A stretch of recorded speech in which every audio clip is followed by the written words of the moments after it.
Hey, yo, Larry. Welcome back to the Call Me Larry podcast, the only podcast that is on Sandy's naughty list. Sorry, listeners. You're not getting any toys this year. This is Jason. I'm here with Zach today. How we doing, Zach? My insides want to be outsides. It's as if I need to turn myself inside out and remove everything from my system. And wait, so why is this? Do you have diarrhea? What's going on here? So no. So before coming out here to record, and we're recording for a week straight so we can get a bunch of content out to you guys, I did a 5-day juice cleanse where I literally just drank juice for a week straight, or 5 days straight. And it was like 6 things a day. And by the end of it, I wasn't even hungry. It was amazing. And I've never done it before. I felt really good. Lost 10 pounds in 5 days. It was nuts. And then we just went to Tony Baloney's in Hoboken, New Jersey while we're out here recording.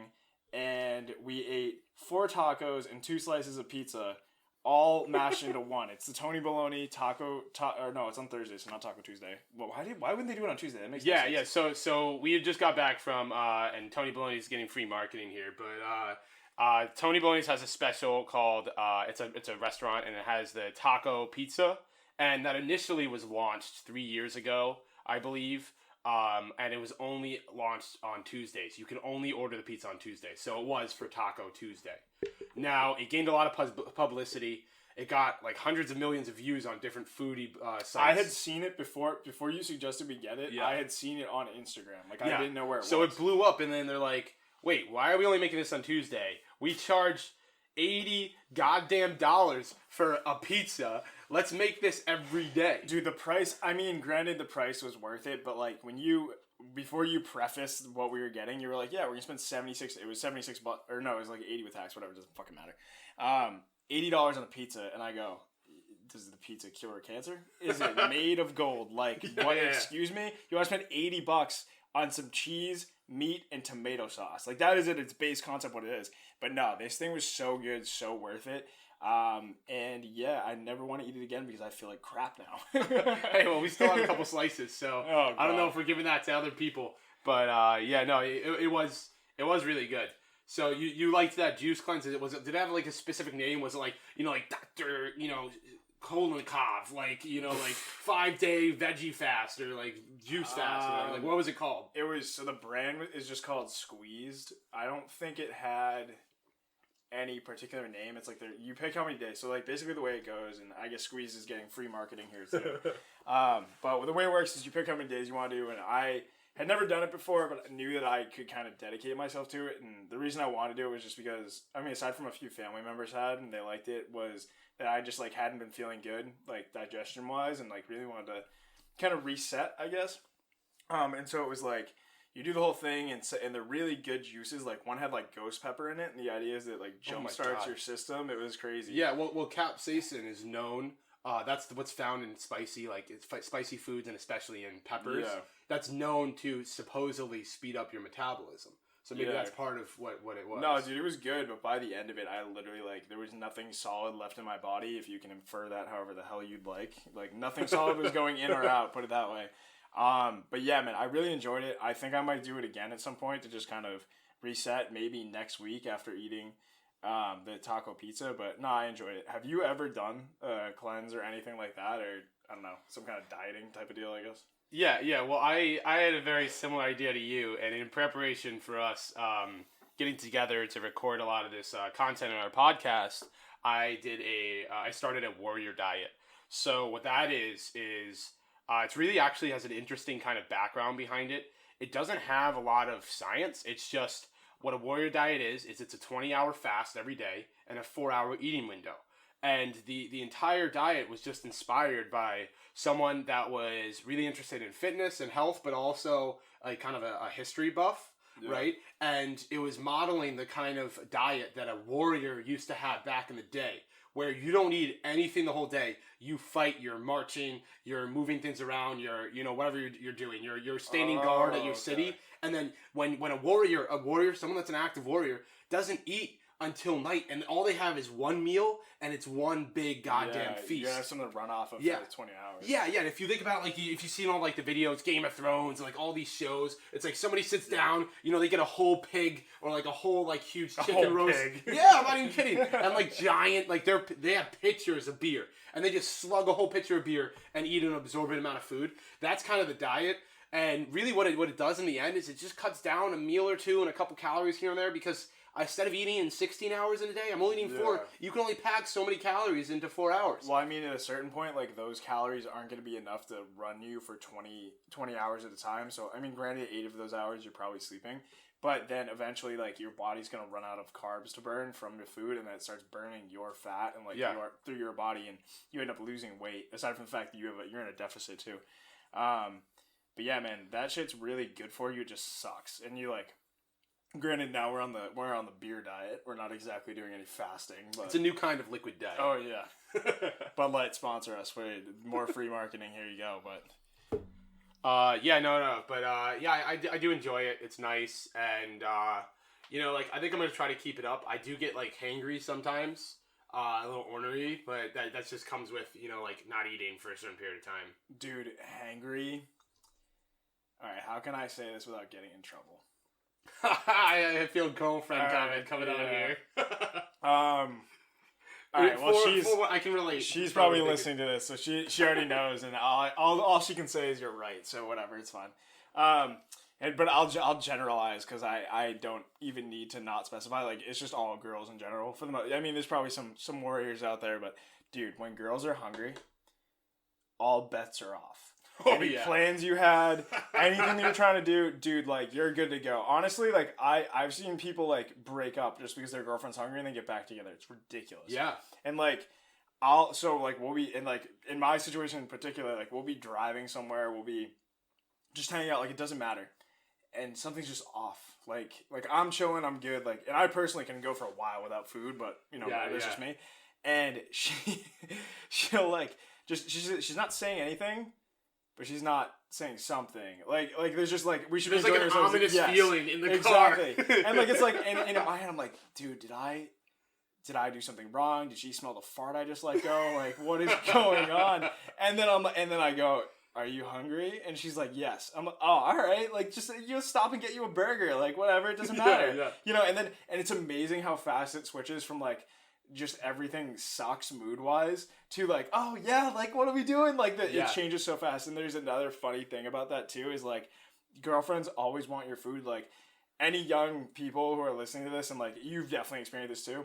When you go to, like, McDonald's, when you go to a restaurant, when you do anything, like, particularly fast food where, like, you kind of just pick a couple things, always get the large fry. Because they're going to say they don't want fries. Yes. You always get the large fry, and then more than half of it is and they don't want just one. Yes.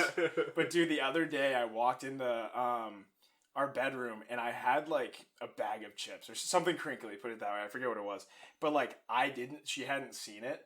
And I sat down on the edge of the bed, and I just, like, opened it and, like, started munching. I was on my phone probably, whatever, like, you know, minding my own business. And she heard the crinkle, and she goes, "What you got?"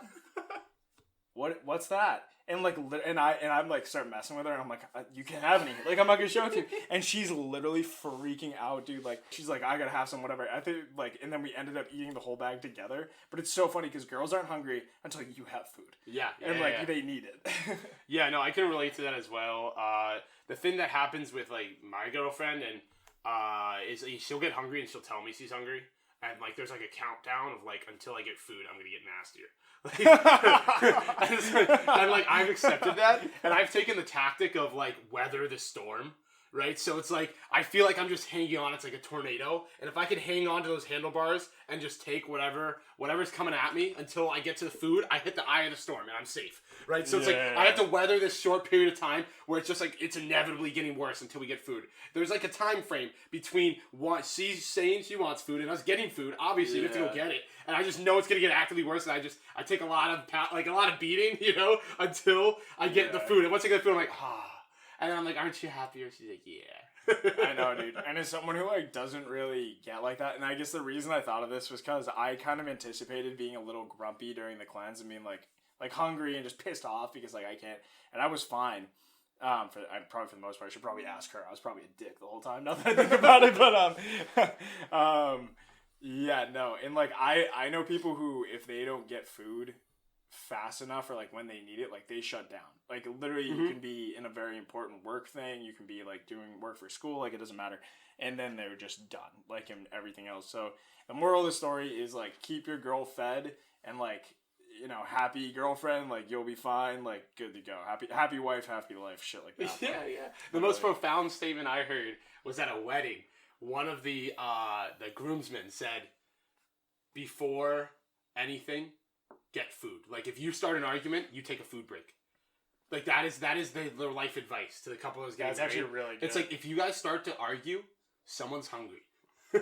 Get some food and then reapproach the conversation, and that will save your marriage. Yeah, it's amazing how hostile everything gets when people are hungry. Like half the time, it's like something small, like you put the toilet paper on the wrong way, or like something like that. Like you didn't squeeze the toothpaste correctly. Like small battles, and they just blows up, and it's like, all right, well, you haven't eaten in 7 hours. Like I guess, or it's not even that long. It's like 4. Like you could literally like have just had lunch and be like, oh, I'm hungry again. Get me food, but. Yeah, it's just funny how relationships are like that. Like the smallest thing just sets it off. Yeah. I mean, it's life. But speaking towards kind of people's different habits when it comes to like eating and stuff like that, and the way they live, right? I was thinking about weird side hustles. Now, what do I mean by this? I mean like when people that sell feet pics. All right, let's just start like right up. I was trying to like ease into it, but I was like feet pics. No, dude, you didn't ease into that. You went cannonball, dude. All right, we're going here. Okay. No, I think even Uber's a little different, but like people have these different things that they do aside from their day jobs. Dude, not to cut you off, but getting into Uber's hilarious because. Aside from Uber's business model, where they're just this overarching entity that essentially was like, how can we commercialize this taxi industry but not pay any money for cars? Literally, they just took your car, and all of a sudden you're a taxi driver. If you think about it, like, I mean, and horrific things have happened with Uber, so like I'm not trying to get towards that in any way whatsoever. But comically, like if you think about it, it's literally just like, I'm going to go pick up a stranger and drive them from point A to point B and just let them into my life for a short period of time. It's modern day hitchhiking. Like, yes. It's hitchhiking with like an app around it. Well, except for there's a transfer of money, but it's just... I mean, there's a transaction when you hitchike too. You don't even know what that is ahead of time. Fair enough. There's always a transaction of some sort. But yeah, that's what it is. It's but it's just weird. Like it's kind of different. It's just unique. And there's a lot of different ways that people make money. But one of them that was coming to my mind that I just jumped right into, right, was selling feet pics. The reason I said that is because I actually have a friend that sells. I thought you were gonna say you did. No. I wish. I don't have very pretty feet. I have some I have very vascular feet with like a mole on one of them, and like my toes are really messed up. All right. You got the visualization? Yeah. But I almost just threw up that Tony Baloney's. No, but I do know a friend that sells pics, and I wish I could do that, but I think he makes like. It's a guy? Yeah. There's demand for guy feet too. But I think he makes like $50 to like $80 a pick if it's like a good pick. And what I don't get is how hard can that be? Well, yeah. Well, no. You gotta take care of your feet, right? Unless somebody's like, I want something grimy. No, like I'm sure you get. I would get if I was getting that much for a feet pick. I get pedicures and stuff. Cover your feet in peanut butter and send me a picture of it. Maybe. What I don't get though is that why do people pay for that when you could just type in feet online? And the reason I think it is for the exclusivity. Right? It's the same concept as OnlyFans. OnlyFans is like, I'm paying for content that not everyone else gets. Right? And it's like, so why are people willing to pay $50 for a picture of your foot? Yeah, I mean, that's a good point too, but you could also say the exact same thing about like expensive brands of clothing. Like, at the end of the day, people buy that stuff not because like, dude, half of that crap is a basic Hanes t-shirt that you could buy for like $5 and you slap the Louis Vuitton logo on it. Like. So you're saying that this guy's feet is a Louis Vuitton foot? No. What makes his foot premium? Why is his foot premium? Well, it's what your point was about exclusive. Is so like, for example, like I can't afford to go out and buy like this Hermes belt that I really want because it's $700. But somebody else has it, and I probably want it because they have it because it's expensive. Granted, I do think it looks cool, but at the end of the day, like it's all about like human beings want what they can't have. So like with the exclusive thing, it's like I'm gonna pay for something that no one else has and be the only one that has that. right? And that's why Yeah. people have like very particular tastes. Like you said, if you want something nasty, it's like, I don't want some generic shit. I'll pay an extra $100 for you to run a marathon, then send me a little vial of your sweat along with a foot pick, and then I want to sniff it. Hey, Gamer Go Or like a bathwater. sock or something. Gamer Go bathwater. What That's is sold. It was like little encapsulated bathwater of Bella Delphine online. You don't know who she is, but she's just like a gamer girl, like an e-thought is what they call it, Okay. right? And like she's just like a girl that like does She did a video of her in like a bikini in bathwater, and she sold the bathwater as Gamer Go bathwater for like $30 a vial. Dude, you could do that with like, all right. So I saw this hilarious. She made like thing. $16,000. Dude, I saw this hilarious thing on I think it was Instagram, that it was literally like what you would buy at the grocery store, like quart bags, like to put a sandwich in and take to lunch, like those, like it's like $1 for like 15 or whatever it is. These guys took them, probably went out in their backyard, sucked up just like, and like swooped in a bunch of air and then labeled it like air from the Vatican or something like that. Yeah, like yeah. air from Mount Everest or something like that. And they were selling it for thousands of dollars a bag. It's like, dude, there's no, aside from the fact that there's no way you could prove that. Like, Yeah, it's like, where's the proof of the certification there is ticket? such Like, a ripoff there. It's actually genius, but it's hilarious at the same time. Like, this stuff just doesn't happen. It's just an anomaly to me. Like, I don't personally understand how people pay for that. But they do. They do. And I'm ready to sell my FeePix. Listeners, I will give you a special. I'll do it for $30 a pick, okay? All right, guys, you heard that. If you want to write in to Call Me Larry at Call Me Larry Pod on Instagram and Twitter, or our email is callmelarry.podcast@gmail.com. You can request to have, this is Jason, by the way. I'm going to specify for all you audio listeners. This is Jason. You can specify what you would like, and for $30 at a minimum for a very basic and yes. non-exclusive picture, you can have a picture of one of Jason's feet. If you want both feet, it's going to be extra. If you want anything weird, we'll work something out. But there you go. Make sure the subject line says foot inquiry. That's so funny, dude. I what manage our social media too, and all my phone's just gonna blow I up just with screwed you. foot inquiry. Honestly, I'd be okay. All right, what's the deal here though? Your feet, you're doing the work, but I need some kind of compensation for dealing. If you with this. manage the platform, yeah, I'll give you 20% cut. No, I need at least 30. Well, A 25. third? 25. 27.5. It's my feet. Are you fair taking enough. the picture? For how much? 30 if you take the picture. 30% Deal. if you take the picture. Deal. All right, deal. All right. We worked it out. We're charging $1,000. CML foot service. Oh my god! You should get a little tattoo on your pinky toe. For the right price. That's again. so funny. So, what are some other weird side hustles? Have you heard of any? The foot thing was the one I knew, and like I guess Uber kind of counts because it's like hitchhiking. But like, what yeah, else? I mean, but Uber's also smart because you're just utilizing resources that you have. But other ones are like people will go grocery shopping for other people, and I mean, at the end of the day, all you're doing is taking another human being to do a chore or an activity that you just don't want to do or don't have the time to do, or like you're you paying like the for time. convenience. Yeah. Yeah, but another one that I've seen, and again, I think this is probably on like Instagram or Facebook or one of those things that I got sucked into a wormhole at like 3 a.m. But it was this woman who's a professional cuddler, and she'll come to your house. No, I'm serious. She'll come to your house and she'll cuddle you while you like literally like you can just lay there and talk and take a nap. You can like literally anything, but she'll come over and like you pay for like a session of like an hour or something, like 45 minutes, whatever it is. You just like spoon. And that, like, there's nothing sexual about it. It's legitimately just platonic cuddling. Yeah. And this woman gets paid out the ass for it, dude. She has to be big spoon, though, right?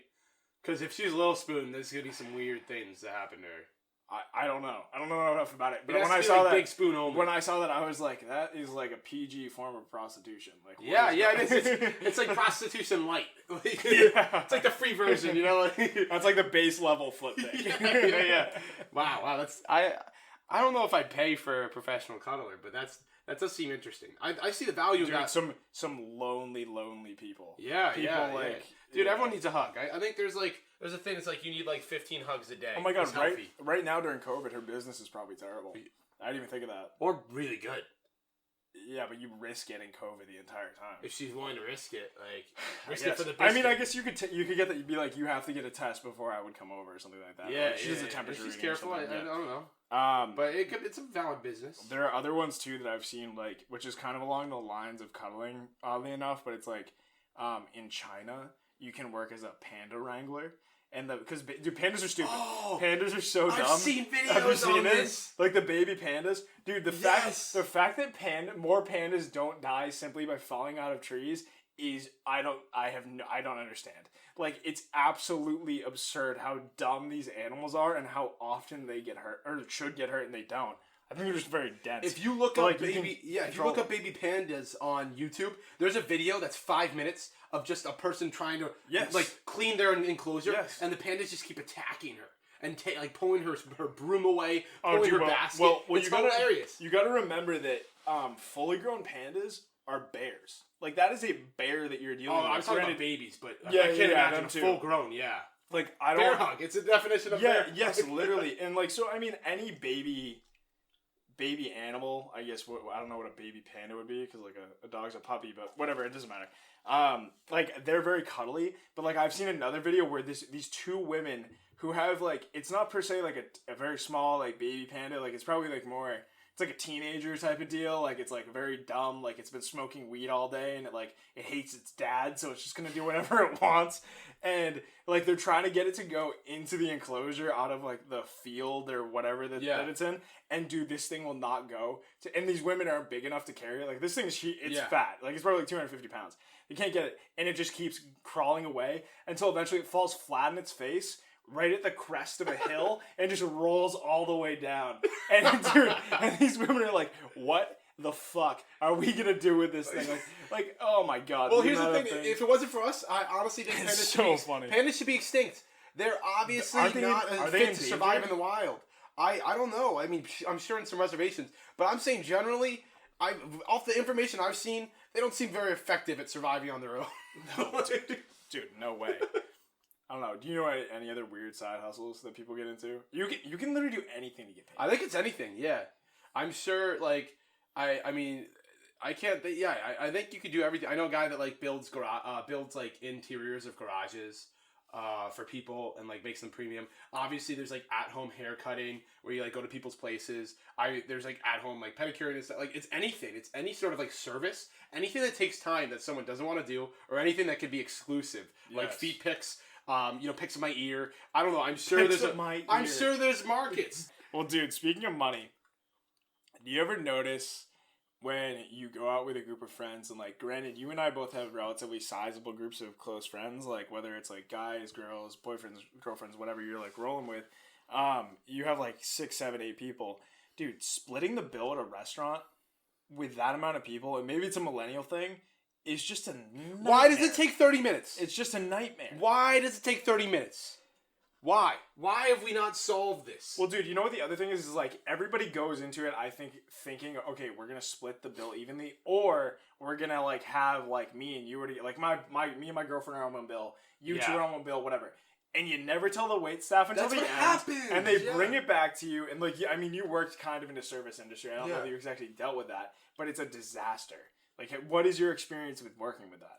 No, you're right. So every time you're like, oh, we'll have groups, like me and my friend, or me and my girlfriend, you and your friend, we'll split into 2 or 3 ways, or 4 ways, whatever it is. I think 4 is usually the limit, or 3 ways is the limit. But then we never do it, and then the bill comes, and it's like, there's someone that wants everything completely, like, itemized. There's, like, someone that doesn't give a shit. And then, like, we didn't really account for everyone paying the same amount at the beginning of the meal.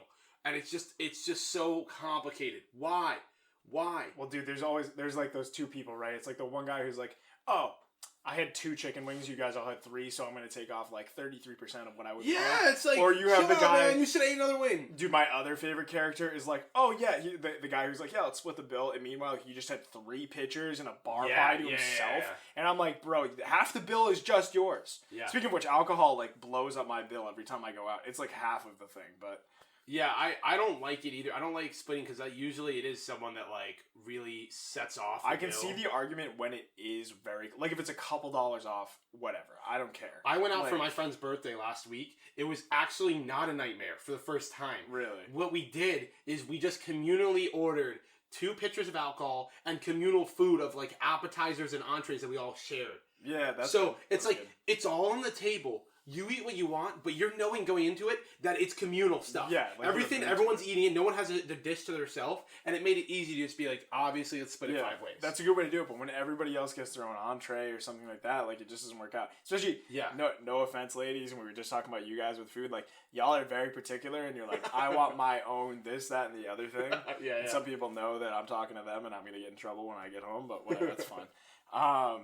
But yeah, dude, it's just. It's so, and then you end up spending more money or whatever. But it's just like, I mean, I think that there should be some kind of agreement, something you sign. Yeah, maybe it's on the bill. They're like, you all sign, and you're like, I will pay X amount of money like towards this. Like, what would your ideal contract be going into a situation like? Well, that? No, I mean, I think it would be great. This is an unrealistic thing, and this is future. Like we're getting close to paying for shit with our wrists, like just a little chip in our body. Dude, when I get microchip, I'm not getting microchips. I am. I mean, they already know everything about you. Dude, have you not heard the Bill Burr bit about that? He's like, oh yeah, you go out and you're like, oh, hey, has anybody seen Jimmy? They're like, oh, dude, they shut his chip off. He's fucked. He's fucked, man. Like, oh my god. And you're just out screaming up at the sky at some satellite, turn me back on! Ah! And it's like, it's not like the chip. I was thinking like that it would kill you, but it's actually just like they shut your chip off. Your assets are frozen. Your identity's just gone. You're done. Like you might as well not exist. Wow, at that point, that's a little scary. All right. So I go with Bill Burr on that one. Okay. That I'm not getting chipped. I mean, I was just saying like I put a little credit card like chip in my wrist, and then it's just like it knows. But no. I think realistically, we just all got to be better about communicating ahead of time.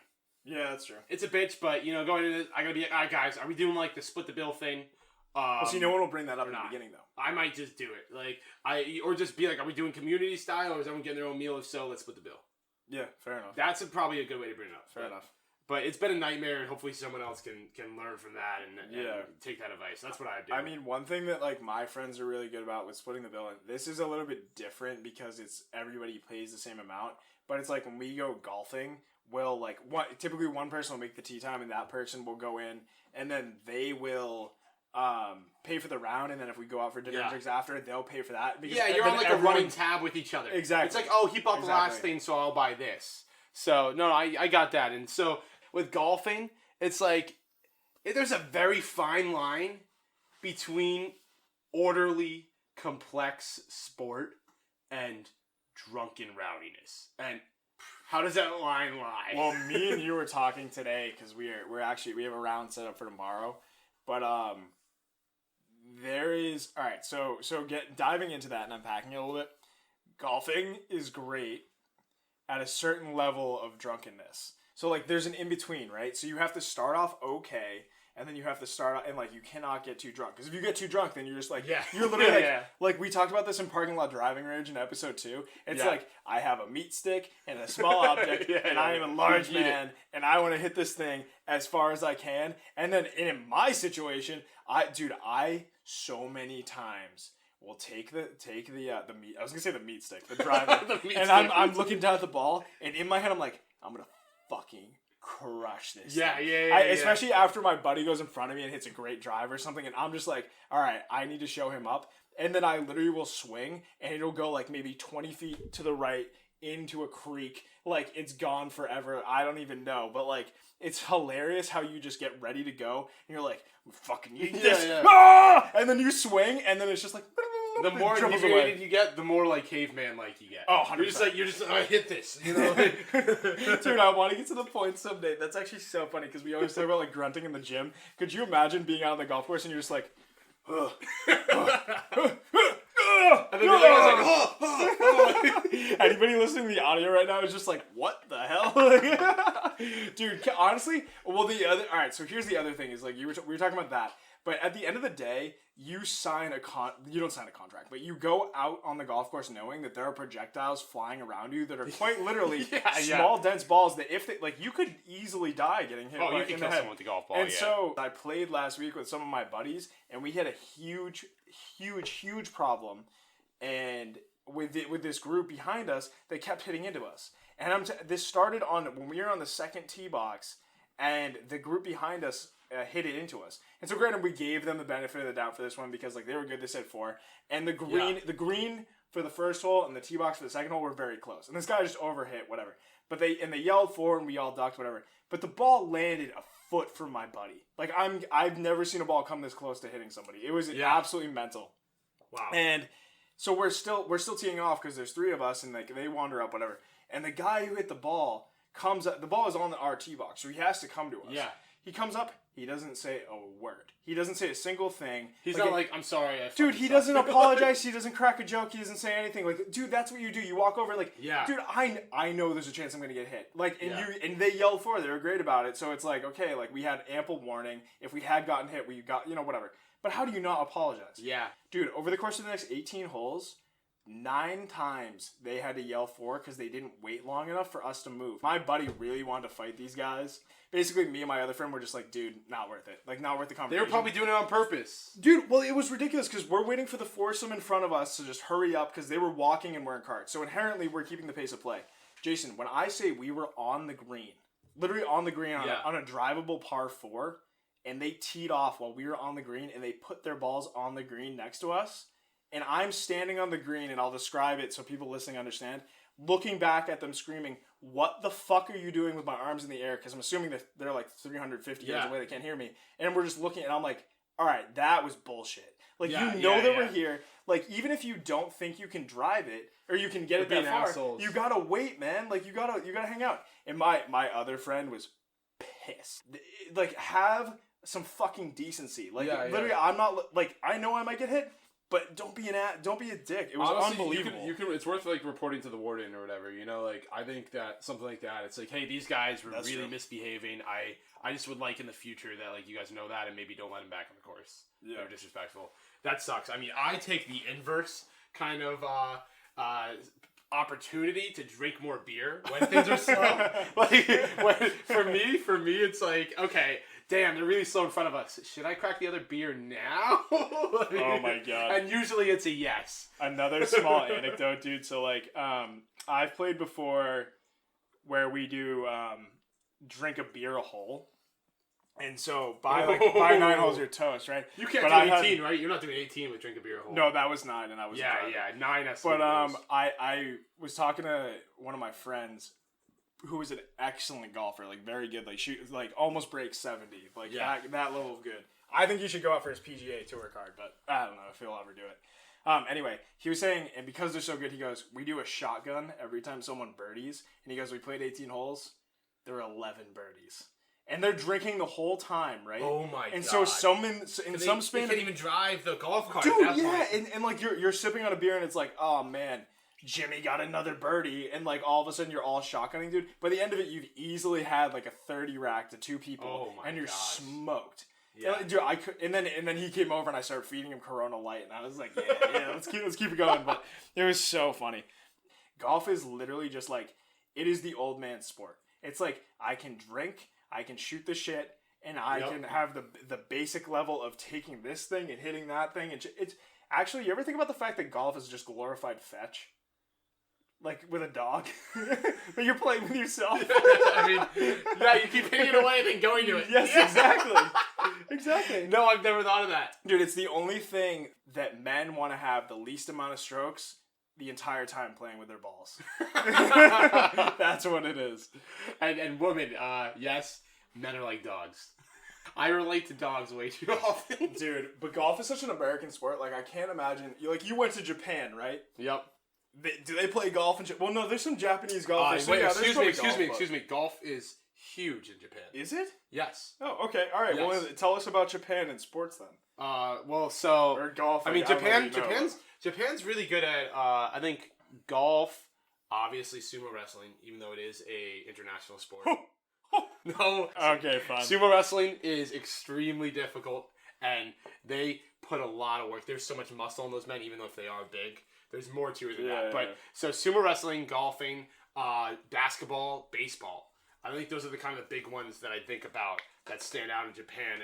And I don't know for sure. This is just off the top of my head. I just know really good Japanese players in all these sports.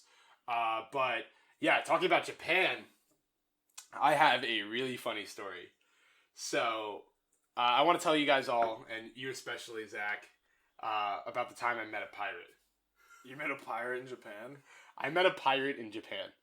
So I'm staying, and I don't know where our listeners are located or what they know about the Japanese country at all, and like the locations in Japan. Just assume nothing. Yeah, so I was staying in Tokyo with one of my good friends on a leisure trip in Japan. We were staying in specifically Shibuya, and we were in the red light district in Shinjuku. Is the red light district in Japan the same thing as the red light district in Amsterdam? I mean, it's called the red light district for a reason. Okay, yeah. so it's just kind of like it's almost kind of like the Lower East Side of like New York. It's like a little more like grungy and like kind of. It's not. I don't think it's as heavy as Amsterdam is, but it's the same kind of theme. Amsterdam is wild. I understand it's not that wild. You can explain it. It's like Japan's version of red light district, okay, which is much more modest. Dude, in when I went in Amsterdam, I think I was probably 21, and there's women in windows just literally selling themselves as a service. Oh, that's crazy. Yeah, and as a and drugs galore in Amsterdam. Oh, dude, yeah. I mean, we were drinking the entire time, which is weird as far as laws go, and but that was just an interesting thing about the red light district. I didn't know it was in other places, so you keep going with yours. So no, Japan's more just like the red light district's like a bunch of small dive bars, really small locations, a lot of people of different backgrounds and different like lifestyles, and it's a lot of the nightlife goes to the red light district in Japan. A lot of people get up at like 10 p.m., 11 p.m. and are up all night, either working or going out there. So I was there with my friend, and we were walking through some of the tight alleys, and this guy with an eye patch starts talking to us. And we're on vacation. We're open to anything. He speaks English. He's like, "Hey, you guys speak English?" And we're like, "Yeah." And he was Japanese? No. He was, I'll explain. But so he spoke very clear English. And he pinpointed us as, tourists and people that spoke English. Okay. And he starts talking to us, and we hit it off initially. He just kind of explains he used to be in the Navy, and so he used to be in the Navy. Wait, so did you know this guy was a pirate as soon as you saw him with an eye patch? Well, no. Dude, did he have? Because in my mind, this guy looks exactly like Captain Jack Sparrow, except for he does have the peg leg. No. And the parrot is just chain smoking cigarettes. Dude, the parrot just has a package of Newports. And Okay. The only identifying factor, the fact that he was a pirate, was he just had an eye patch. But I didn't classify him as a pirate. So apparently if you have an eye patch, no, you're a pirate. I did not classify him as a pirate initially. I was just like, I was talking to him. And then he explained that he used to be a seaman. We were all once seamen, Jason, at one point in time. A sailor. And he was he was posted in Japan under the U.S. Navy. And he worked on... so he was American. Yes. So he was from America. And so he moved, and he got his citizenship in Japan. And we started talking to him, and we're like, why did you get your citizenship in Japan? And he's like, well, to be honest, I want a fine Japanese woman. And we're like, oh, okay. He's like, yeah, I really like Japan. I really like the culture here and the woman here. And I was hoping to marry a woman here and bring her back to the States. And I was like, oh, good for you, man. How old is this guy? Like 40, 35, 40. Okay, I assume... No, not 35. He's 40 on. He's a little older. But, so he speaks fluent Japanese. And so he starts talking, and we're like, me and my friend are just kind of entertaining this. We're like, I don't think I'm ever going to meet a pirate again. So I'm going to, make the most out of this. So we're walking through, and he's just showing us some locations. He's like, yeah, that place is owned by the Yakuza, this, that. And it was very interesting. Yakuza owns a lot of it. Yeah, he owned the Yakuza owns a lot, but he was very knowledgeable, and I really do think that he knew what he was talking about. He wasn't bullshitting us, but we did have this kind of feeling. It's like, what does he want? Like, this is really weird that he just came up to strangers and is following or like telling us to follow him. And so we keep talking to him, and he's like, "Do you guys want to pick up some Japanese ladies?" And we're just like, "What do you mean by this?" He's like, "Oh, just talk to him. I'll help you. I'll be your mediator." And I was just like, yeah, sure, we'll talk to. We don't speak the language, so we thought it'd be fun to like just go up and like talk to some people that were hanging out that were Japanese and didn't speak English. So he brings us like to the movie theater, and apparently the movie theater is where all the people hang out outside, and there's just people sitting, like rows of like girls just sitting on like this curb, and a couple guys, but it's mostly women. They all have their school uniforms on and stuff. I don't know. I guess like that's what you do at late at night on a weekend. Like I don't wear your school uniform. No, I don't know. Yeah, well, no. So he's like, oh, you should go talk to her. And I'm like, okay. Like I go and walk up to this girl, and he says, say this, and I don't remember what the pronunciation was, but he's like, this means, would you like to go get some tea?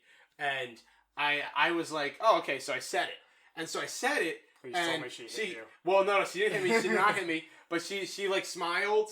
And then was like, no, and like shook me off. And then I was like, oh, okay, can like, this is my name, whatever. And he's in between mediating us, and and we're just talking, and I think we end up exchanging like Instagram profiles. And then I was like, all right, I don't know where this conversation's going. I have no clue. I am blind. I am blind and deaf in this situation. I don't know what's happening. I don't know what he's telling her. I don't know what she's telling me. But I was just like, all right, that was enough of an exchange for me. Right, let's move on. Good. Let's keep going. Yeah, and so I kind of like, I'm like, goodbye, and I made an Instagram friend. And so I go up to him, I was like, what did you have to have me say? And he's like, oh, that's how you say you want to hook up with somebody. I was like, what? I was like, do you want to go get tea? It's like, you want to hook up. Oh! Okay, well, that is not what I was intending on doing, but thank you for telling me that. And meanwhile, my friend is deep in a combo with this other girl and having introduced the same way.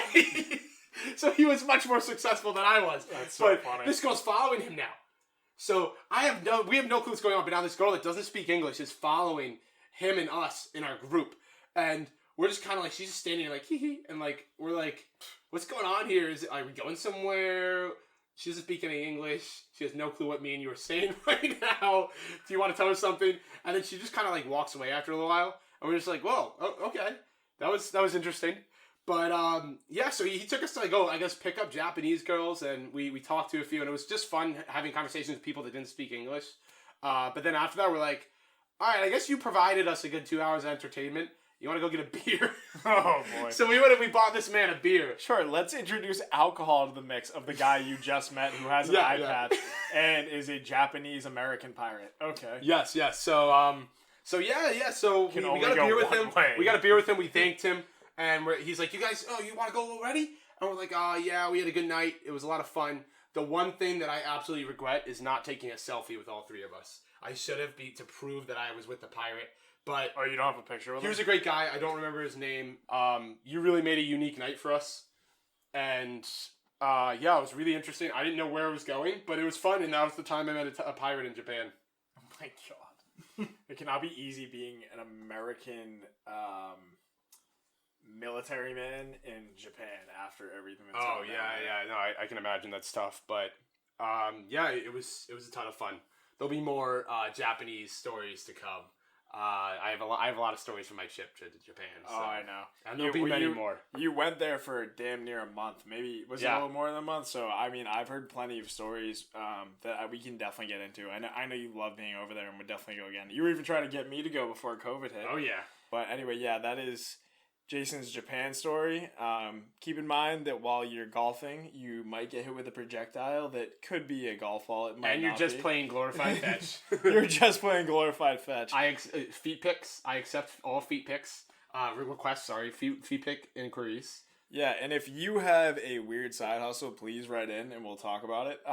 Because there are definitely some ways that you can make cash that are definitely unconventional. So we'd love to hear about it. We'd definitely love to hear about it. Thanks for listening, guys. This was the Call Me Larry podcast. Follow us on Instagram and Twitter at Call Me Larry Pod, and write in callmelarrypodcast.podcast@gmail.com. Peace. See you guys next week.